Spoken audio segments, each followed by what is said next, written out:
Hi, hello, welcome to this episode of Fandom Frenzy with Flash, which is of course me. I am your host. In this episode, I'm going to talk about all the that happened in Season 6, Episode 6 of Game of Thrones, also called Blood of My Blood. So, let's do this.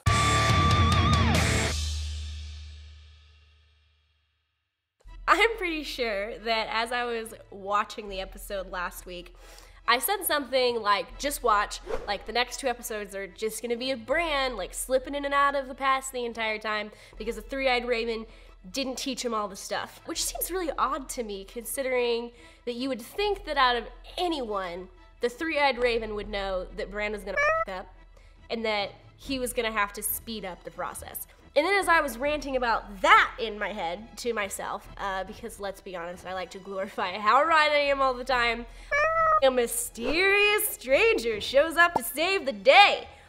Because Mira was really only like 30 feet ahead of the Whites, all right? Which would be fine if they were like Dawn of the Dead corpses, but they aren't. They're like 28 days later corpses. But who is this mysterious stranger? You may have been asking yourself. I was like, $10 this dude's Benjen Stark. And everyone that I was watching it with was like, no man, like he's totally dead. He's been dead for like ever.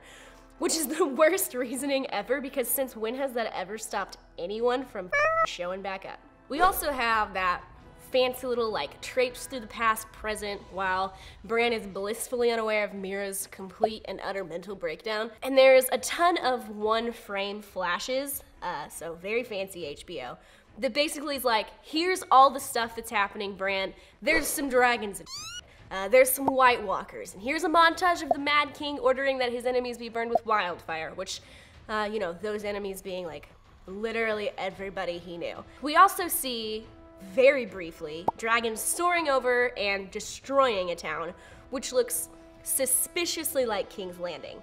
Bran actually sees Dany and then watched the Night's King turn one of Craster's sons into a White Walker. Somewhere there's like this secret horde of White Walker children, like just swinging on icicle sets or something, impaling each other for fun with like their bad ice swords. I don't know, whatever White Walker children do. In other news, let's move on to the other 55 minutes of the episode. Not that a ton happened, like this was clearly a filler episode to set up the last half of the season. The only thing that was really noteworthy that happened is that, spoilers, I don't think I hate Arya anymore. I finally found that piece of myself that understands her again. I knew it was there somewhere, like buried deep, deep down below level upon level of disdain. We spend 10 minutes finding out how incredibly classist and horrible Samwell Tarly's father is. Like, that's literally the whole thing. But look how cute that chunky baby is. So cute. Oh yeah, and look how pious Marjorie looks here. She goes on to Tommen about how before she was fake good, but now she's like real good. Really good. Good. Except actually she's double fake good. She's really good at faking being good. There's no way that I think that she's actually switched sides. Not while her brother is still locked up. He's like the one person in this entire city that she actually cares about. And she will lie her way all the way to the top to get him out because she's done it before. She'll continue to do it. All she cares about is Loras Tyrell. Even if it means that she has to lie to her very easily manipulated prepubescent husband.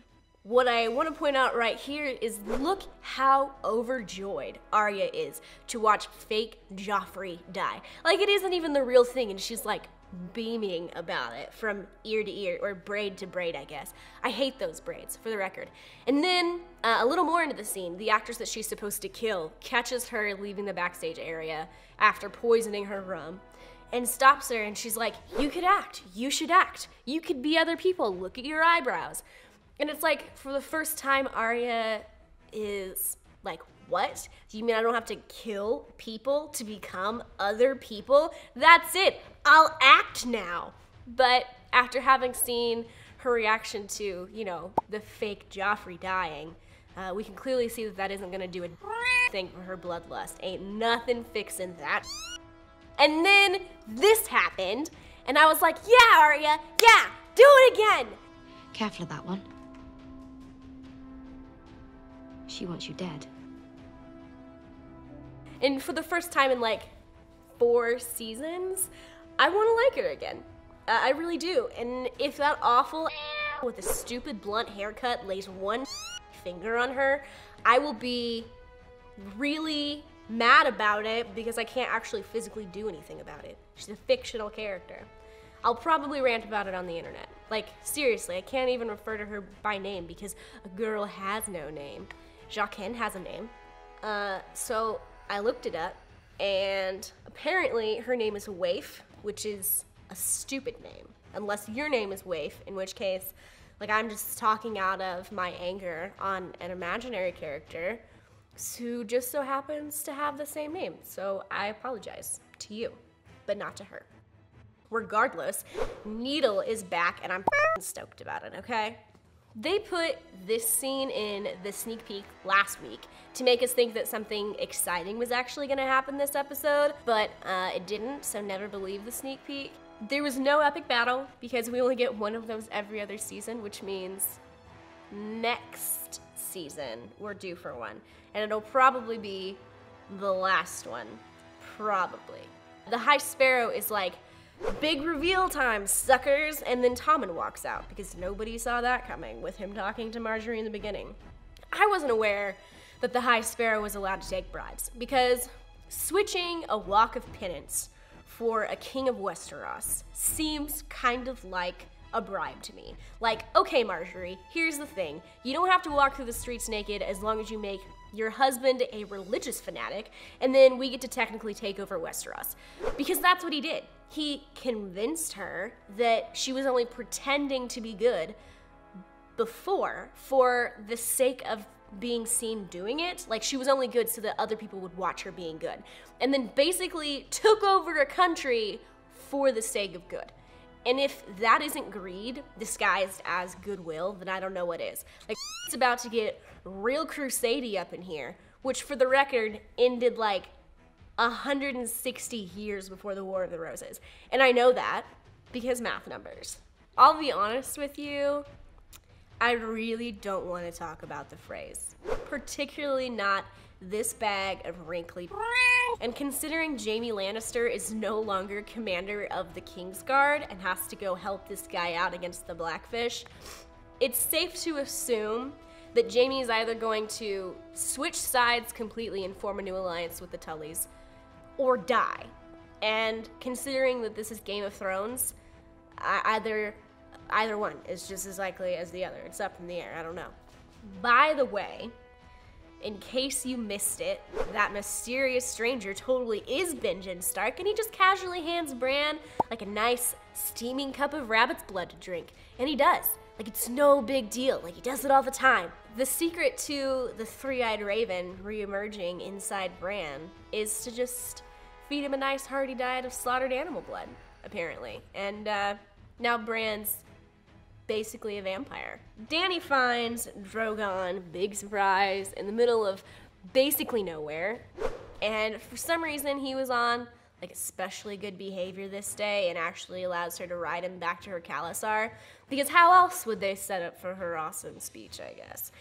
But it really was awesome. I actually teared up a little bit, just throwing that out there. I feel like the general consensus is that everyone really wants Dany to win and get what she wants and to sit on the Iron Throne. Unless you follow the theory that she's actually Satan, in which case, you know, you may still want her to win. You know, like, you do you, man. Thanks for tuning in to this episode of Fandom Frenzy. If you liked the things that I said, then go ahead and also like this video and share it with your other Game of Thrones obsessed friends. Also, I would really love to hear your theories, so drop me a comment as well. And while you're at it, subscribe to the channel, because Schwade and Scott and I are going to be putting out a new video every week for your viewing pleasure. So, see you next week. Hello, welcome to this episode of Fandom Frenzy with Flash, which is what? Let's try that again. I just went to go adjust my glasses and they're not on, but now I'm like unfulfilled. This is Troy the Unicorn Purse. He's a lush. We go on adventures. You can't fit anything in him. Like, right now I have a sticker and a penny and a Band-Aid. This is the sticker. Here's the Band-Aid. Here's the penny. It's a wheat penny.